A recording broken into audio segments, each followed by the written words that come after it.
I'm Christy Vieira, and this is my edition of Seneca Someone. Today my someone is Professor Fred Duval, who teaches audio and recording production here at Seneca College. Thanks for joining us, Fred. So Fred, I had you in first semester, and you have a really deep-rooted passion for music. You show that a lot in your teachings.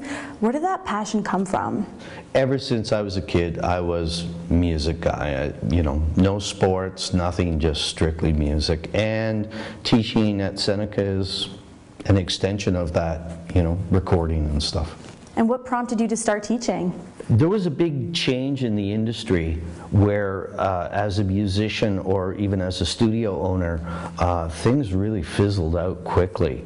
The whole MP3, CD burner, record companies folding, all that stuff. So when work became a little scarce, head of radio here, Jim Carr, was my contact, and he had said to me, you should come and teach, and I was always no, no, no, no. And then it was like, you know what, I've got the time, I'll have a go.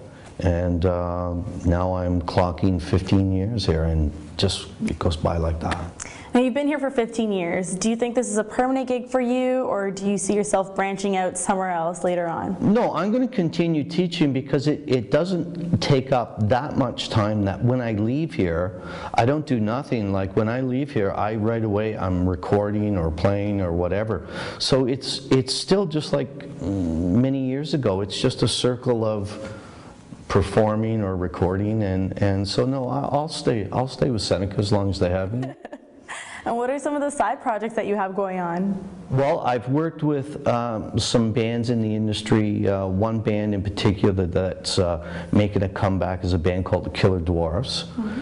And I just finished up a record with them that was started in 1993. We call it the Lost Album. So that's out there now, that's happening. I've played with so many different artists, backed them up, and nothing I could brag about as far as being top rock star thing, And I mean, I always thought I was going to be a rock star. Well, I kind of lost out on that one, but. Now, as much as you don't like bragging, what do you think is your greatest accomplishment to date? It's always great also to see my students out there happening. So I've seen them on TV, I hear them on the radio. Makes me think like, hey, I didn't do too bad in helping them out. And then they had it in them with the education and the push to go after their dreams. And it's like, great, because that's what it's about. That's amazing. Now let's talk about you here as a professor. You have a really good reputation of having an uplifting spirit, and that's a really good characteristic. Do you owe that side of you to someone or something in your life, maybe even music? I'm not from Teachers College, and I don't do, things a certain way. I'm going to say, believe it or not, I bring performing to teaching.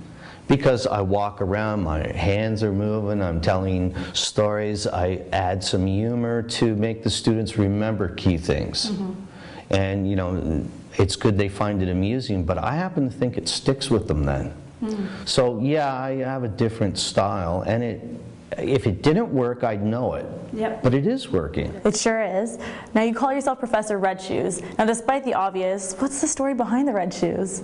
You know what? I'm going to say that my first semester teaching here 15 years ago, I had one student in the radio program, and she said, "Hey, Professor Red Shoes." And I thought, that's pretty funny.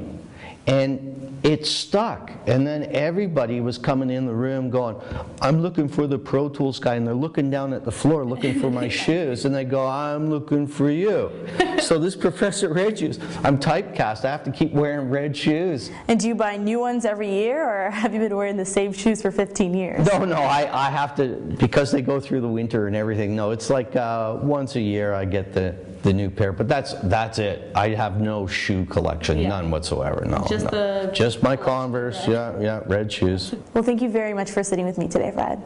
I'm Christy Vieira, and that's this edition of Seneca Someone. Thanks again, Fred, for joining us today. No problem. Thank you.